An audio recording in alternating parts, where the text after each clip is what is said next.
Yeah, man, you want to race? Dang. The lighting's nice. Is it okay with the bikes? Never heard of him, but damn, he's good looking. Same height as me. Pretty nice facial hair. Not really. Check 1, 2, check, check, ow, now, a brown cow. A fresh, billiard smooth racetrack, 200-mile-per-hour motorcycles, and 2 massive straightaways mean one thing: hectic, high-speed racing. And having a look here now, Jake back out on track, and man, he is trying to put down everything he can.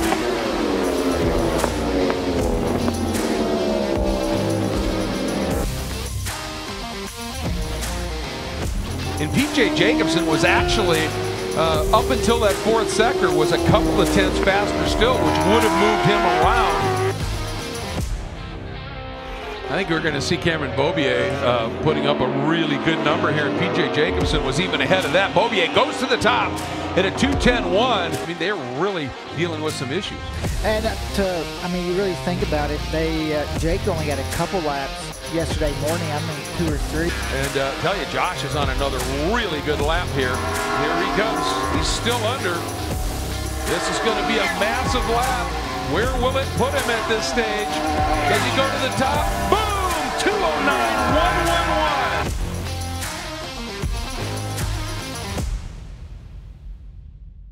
Yeah, Q2 was sick. It was we had to try 2 different tires at the beginning of the session, which was kind of a lot because then we also needed to put the soft on for the qualifying lap at the end. But we were able to figure out a race tire, which was good. We went out, did 2 solid laps, came in, did our test tire, ended up being the tire that we're going to choose to race on, which we were able to do low 10s with. Then we came in, put the soft on, and yeah, we were able to throw down a really good lap. I knew as soon as I finished the lap, I didn't need to go again, you know, give it a second try, because we were able to get a good one in. And I'm super pumped about it. The team was stoked. Yeah, you know, I was like trying to go faster today for the Q2 because my teammate was faster than me yesterday. But yeah, unfortunately we ended up P3, but I went faster than yesterday's Q1 time I did. So yeah, we'll see what happens in this race. Hopefully I can stay at the front with these guys, and hopefully it's a great race and I can be a part of the whole thing.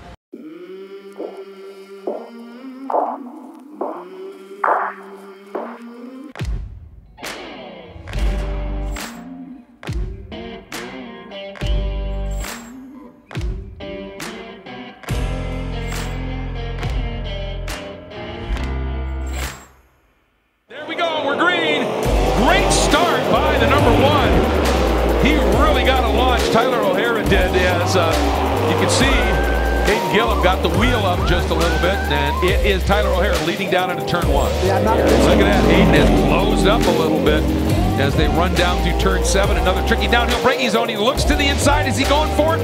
He is, but look at Tyler trying to stay put around the outside. Pinches Hayden. Tyler uses that toe, just blows by Rispoli. Rispoli peeks to the inside, says nope.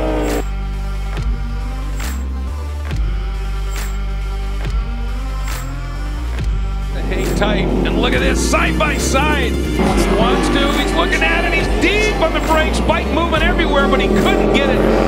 Here we go, Checker is out, $5 grand from Mission Foods, going to Tyler O'Hara. And man, what a scorcher he put in. Yeah, so Q2, seemed like the weather was a little hotter today.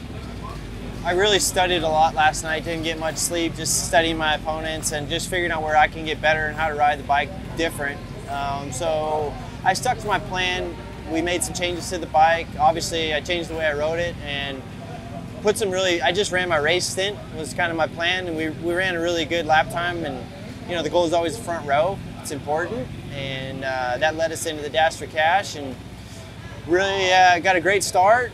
Kind of botched the first lap a little bit, but Rispoli got by me, and I was able to draft by him and put in a really clean second lap, and just felt good to win the Dash here at MotoAmerica. And yeah, so Dash for Cash here, especially because the race is so long, it's green, white, checkered. So it's wild in itself where you don't have many opportunities, so you can surprise some people. Here, especially with the new pavement, it's a little greasy, so it makes passing really intense.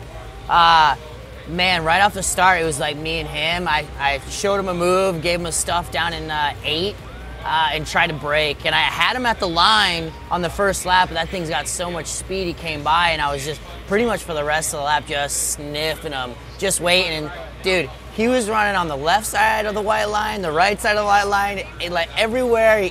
He was trying to block every little bit because he knows that we got a little bit of speed in the infield. I had a look in Canada and I was just wasn't quite there. And then I was thinking was gonna try to throw a bullet and shoot him in the last corner. He rode the white line coming up, and then you can just see me have a look, and the thing backs in a little bit, and he held it tight. It would have been carnage. Like I would have had to seriously had some speed on him. But I chose to save the bullet, put it back in the holster, and we got points tonight. I gotta take them tonight. I feel like if I can lead, I can win. So yeah, that's what I gotta do. I gotta lead them, I gotta pass them, and see you later. Put Harley in the box. Well, final qualifying, we went out and we immediately went out and we started having some sputtering with the bike, and I knew if I come in, we weren't going to do too much, to try to fix it. We only had a 15-minute final qualifying session, so I just stayed out and just tried to ride and try to I should have came in, the smart thing. I just try to ride and still try to get a lap time out of it. But we went down, so I didn't make the Dash for Cash, which is unfortunate because I felt like I had a pretty good pace. But these guys are going to put this thing together, try to go to race 1 and start building again and just be with the group and see what happens in the last lap.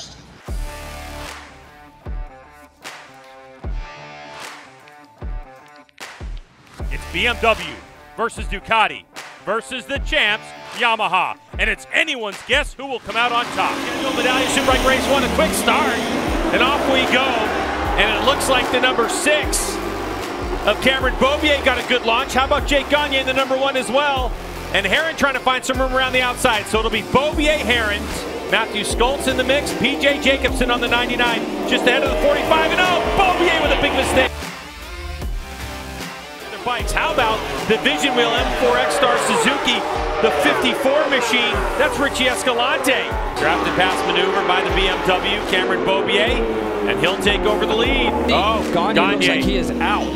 Gagne pulling off the track, smoke coming off the bike. PJ did go more than race distance on one set of tires, and he said they held up really well, very little change in lap time, so he's in it to the end as well. Make it. The 18 of Zachary Butler. So unfortunately, for the Red Line Moto Yamaha R1.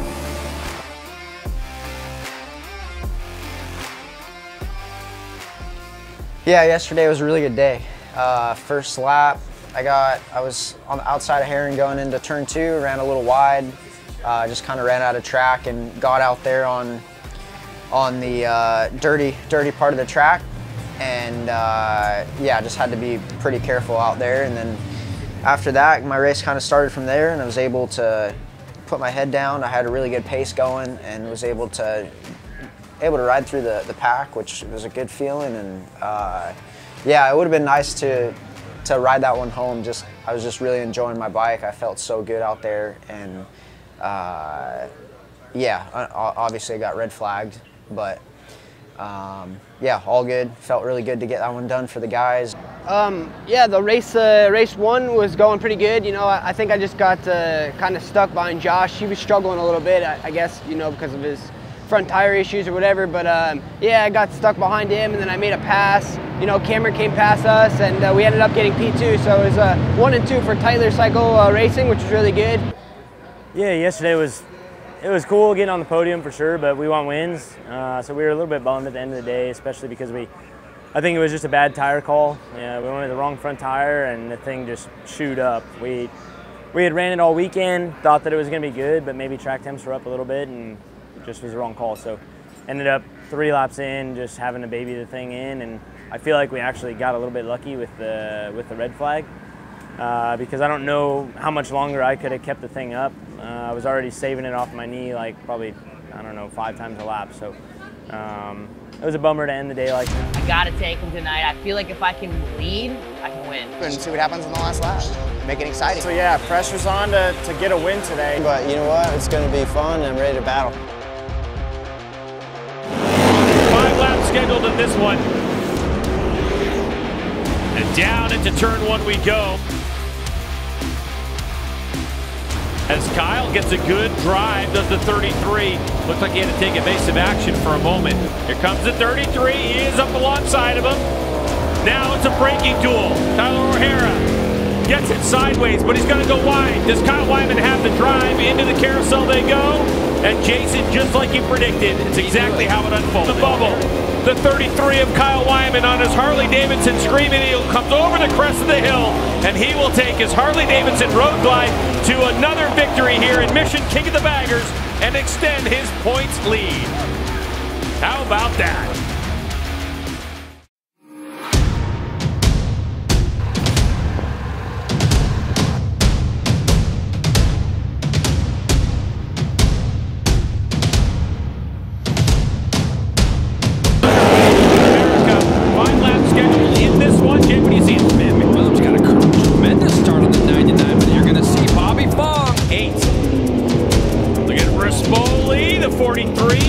Trying to get that 600-plus-pound motorcycle stop, gets it done. Kyle? I don't think so. I think he just kind of lost the rear on acceleration, but it didn't bother him at all. Cycles moving all over the place, and look at that draft and pass.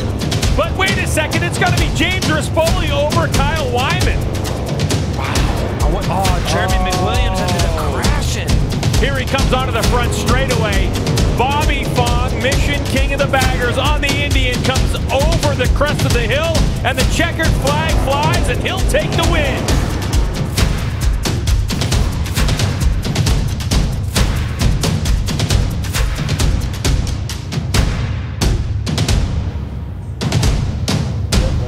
Good. Yeah, so finished third in race 2 today.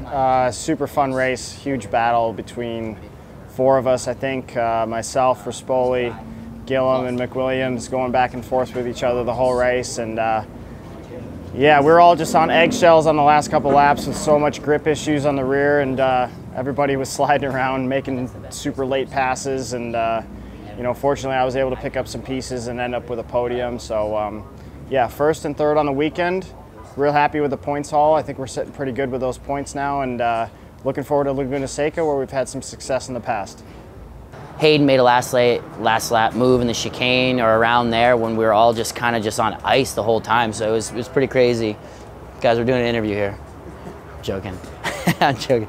But it just left the door open for me. Hayden ran wide, super wide in Canada corner, and I was able to just get a little bit closer, and then he ran wide in the last corner, and I was able to draft around him and luckily hold off factory Harley. So it's good for me, it's good for the points, and yeah, let's roll on Laguna, and I'm sure the running order is just going to keep changing. Oh man, it was a good race. It was smooth, felt good. You know, just put my head down. I just felt like I was in my old Superbike days and just clicking off lap times, trying to be consistent, smooth. Like I go in, like do a little pump up before the grid. I'm just like, let's go. And the damn airbag goes off. And I'm sitting there like, damn Michelin, man, and I'm trying to like get it down. It's still pretty pumped up right now, dude. I was gonna go to the grid. I'm like, hey, you got a knife and like slice this thing. But we started the first lap with the airbag, and it was just part of the deal, man. Part of wearing an airbag, you just never know. Can you do a wheelie? I think we all knew Cameron was gonna win.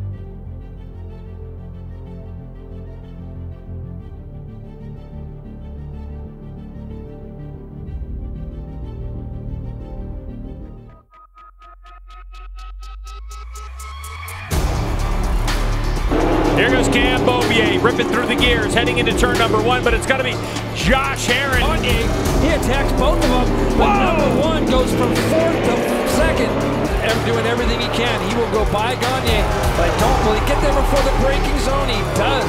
So Cam Beaubier slots himself into 2nd. Herron's going to do it back to him right now. So he boxed Cameron Beaubier, and this is what we expect from Josh Herron. Beaubier's got a problem. So for Cameron Beaubier, he pulls off the racetrack. Up the hill he comes. The checkered flag awaits for Josh Herron, and he will take victory in race number 2.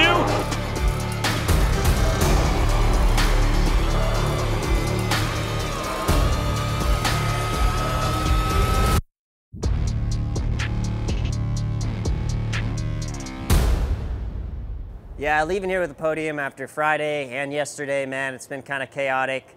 The teams work their butt off, man, but sometimes the luck isn't on your side, and it hasn't been the last couple days. A lot of weird mechanicals, but feel like, you know, maybe we got it all out the way. At least we landed on the podium here today, and I'm happy with that, and I'm ready to roll on to the next round. Race 2, yeah, I thought would go a little bit better for me because I had a great morning warm-up and stuff, and setting the new lap record, I guess, in the morning warm-up, it felt really good for race 2. But fortunately, I got a really terrible start, and I had to make my way through the guys there, and then Cameron and Josh were dicing it up in the beginning, and then what happened to my teammate is unfortunate because he would have been there, but.